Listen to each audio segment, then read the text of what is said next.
Shine tech మీ ఇంటిని మరింత అందంగా మార్చాలనుకుంటున్నారా? స్పెషల్ అట్రాక్షన్ తో పాటు లివింగ్ కి perfect solution. UPVC windows and doors, Bontada group. నమస్తే.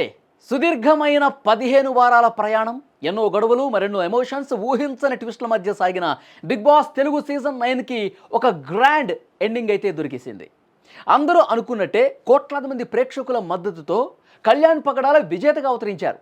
కేవలం టైటిల్ గెలవటమే కాదు, నిన్నటి ఫినాలే ఎపిసోడ్లో కళ్యాణ్ పగడాల మీద అక్షరాల కనకపు వర్షం కురిసిందనే చెప్పుకోవాలి.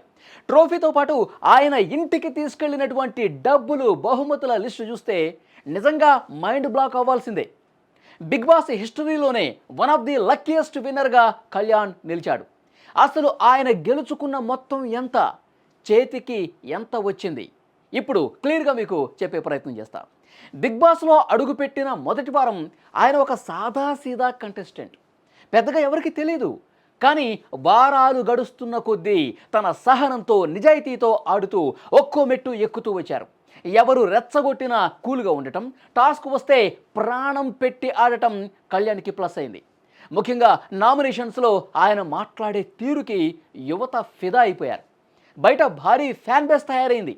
ఆ ఓట్లే ఈరోజు ఆయన్ని టాప్లో నిలబెట్టాయి. అయితే గెలుపు కిక్కిచ్చిన, అసలు కిక్కిచ్చింది మాత్రం నాగార్జున గారు ప్రకటించిన ప్రైజ్ మనీ వివరాలే. కళ్యాణ్ పగడాలకు వచ్చిన బహుమతుల చిట్ట చాలా పెద్దది. మొదటిది విన్నర్ ప్రైజ్ మనీ. అంటే బిగ్ బాస్ విన్నర్కి సాధారణంగా 50 లక్షల రూపాయలు ఇస్తారు. కానీ హౌస్లో జరిగినటువంటి కొన్ని టాస్కులు, ఇతర సందర్భాల్లో కట్ అయినది పోను, ఫైనల్గా కళ్యాణ్ చేతికి 35 లక్షల రూపాయల చెక్కును అందించారు నాగార్జున.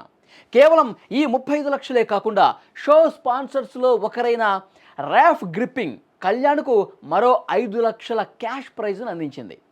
అలాగే మారుతి సుజుకి విక్టోరీస్ కార్ను కూడా కళ్యాణ్ సొంతం చేసుకున్నారు. అంటే ఓవరాల్గా చూసుకుంటే కళ్యాణ్ పగడాల ఈ సీజన్ ద్వారా దాదాపు 50 లక్షల విలువైన ఆస్తులను వెనకేసుకున్నట్టే. బిగ్ బాస్లో కళ్యాణ్ విజయం ఓ సంచలనం. ఏ సెలబ్రిటీ బ్యాక్గ్రౌండ్ లేకుండా కేవలం ఒక సాధారణ కామన్ మ్యాన్గా అడుగుపెట్టి తన నిజాయితీతో కోట్లాది మంది గుండెల్లో చోటు సంపాదించుకున్నారు కళ్యాణ్ పగడాల. ఒక సామాన్యుడు తలచుకుంటే సింహాసనాన్ని ఎలా దక్కించుకోవచ్చో అర్థమవుతుంది.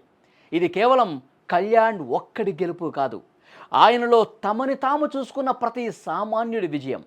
వెండితెర స్టార్లను సైతం పక్కకు నెట్టి జనబలంతో బిగ్ బాస్ గడ్డపై కళ్యాణ్ పగడాల వేసిన ఈ ముద్ర చరిత్రలో ఎప్పటికీ నిలిచిపోతుంది.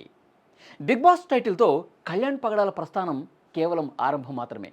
హౌస్లో ఆయన చూపించిన నటన, పలికించిన హావభావాలు చూస్తుంటే త్వరలోనే ఆయన వెండితెరపై కూడా మెరవటం ఖాయంగా కనిపిస్తోంది. టాలీవుడ్ నుంచి ఆయనకు భారీగా సినిమా ఆఫర్లు కూడా రావాలని, అక్కడ కూడా సత్తా చాటాలని కోరుకుందాం. ఒక కామన్ మ్యాన్గా వచ్చి విజేతగా నిలిచిన కళ్యాణ్ భవిష్యత్తులో వెండితెరపై కూడా స్టార్గా ఎదగాలని మనమందరం ఆకాంక్షిద్దాం. All the best Kalyan Pagadala.